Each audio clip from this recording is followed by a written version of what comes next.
મિત્રો કેમ લઈ ગયું મોરબીની અંદર જે ઘટનાક્રમ ઘટ્યો, જે એક સ્ટંટબાજનો ઘટનાક્રમ ઘટ્યો, એમાંથી જનતાને શું શીખવાનું કે તમારા આપેલા મતને પોતાના એક ઈગો ખાતર, એક વટ ખાતર જે નીકળી પડે એવા નેતાઓને બીજી ફેરી મત દેવાય. કારણ કે આ લોકોને જનતાના કામ હારી કાંઈ પીડ્યા નથી. બરાબર છે.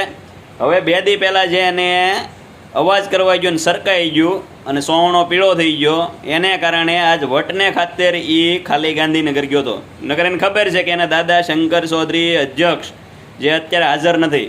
કારણ કે આ ડોહા ગોપાલ ઇટાલિયા 20 દિવસ થયા છતાં પણ એને ધારાસભ્યના શપથ નથી લેવડાવી ક્યાં, છતાં પણ એ ખાલી વટ ખાતર એને ગાંધીનગર ગયો અને ત્યાં જઈને કેવો સ્ટન્ટ કર્યો કે હું ગોપાલની વાટે છું એમ. તો ચેલેન્જ આપતા પહેલાં વિચારાય અને આપી અને પછી ફરી ન જવાય. કારણ કે કહેવત છે ને કે કામ કરવું મુશ્કેલ છે, કહેવું બહુ સહેલું છે. એની જેવું છે, કહી તો તમે ફટ લઈને નાખો પણ કરવું ને એ બહુ અઘરું છે. એમાં એવું બોલાઈ ગયું કે બાપમાં ફેર હોય. હવે આ તો માતાઓને કે એના બાપને આપણે તો ન કહેવાય, એ તો એના છોકરા કહી શકે. કારણ કે કહે નહીં કે કોઈ ન પોગે ને એનું પેટ પોગે, એની જેવો આજ ઘાંટ થયો છે. ત્યારે આપણે મોરબીની જનતાને કહેશું કે આવા ખોટા સ્ટંટબાજ નેતાઓને બીજી ફેરી મત આપી અને જીતાડતા નહીં. કારણ કે તમારામાં તેવડ ન હોય, બોલાય નહીં, તમને કોઈએ કીધું નહોતું, કાંઈ તમને જનતાએ નહોતું કીધું કે ભાઈ કાંતિભાઈ તમે ચેલેન્જ આપો ગોપાલને કે હુયો આવે ને અમે તમને જીતાડશું ફરીથી ગોપાલને હરાવી દેવું.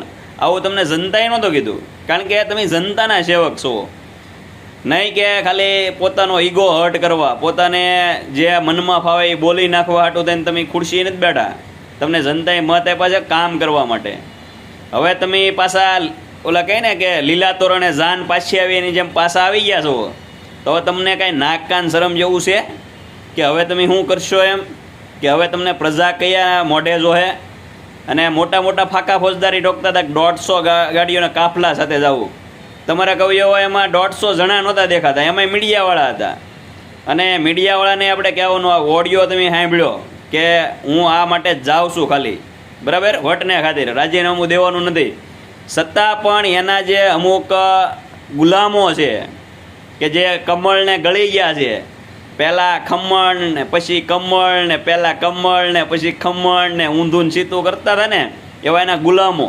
એ ગુલામોને હજી આંખ્યું નથી ઉઘડતી કે આપણે શું કરી રહ્યા છીએ. આપણે નથી કહેતા કે તમે ભાજપને ચાહો છો એટલે તમારી મિસ્ટેક છે એમ, પણ નેતા હંમેશા એવા માણસનો ચૂનો કે જે કામ કરી શકે, ખોટે ખોટા નખરાક સ્ટંટબાજ કરે એવા નહીં. બરાબર. એટલે તમારે પહેલાં તમારી રીતે આત્મમંથન કરો, પછી મત જો. પાર્ટી ગમે એ હોય પણ તમારું કામ કોણ કરવા આવે કે તમારો નજીક જે નેતા હોય, તમારો સ્થાનિક નેતા હોય, ત્યાં તમારો કામ કરે એવો માણસ હોય એને મત આપો.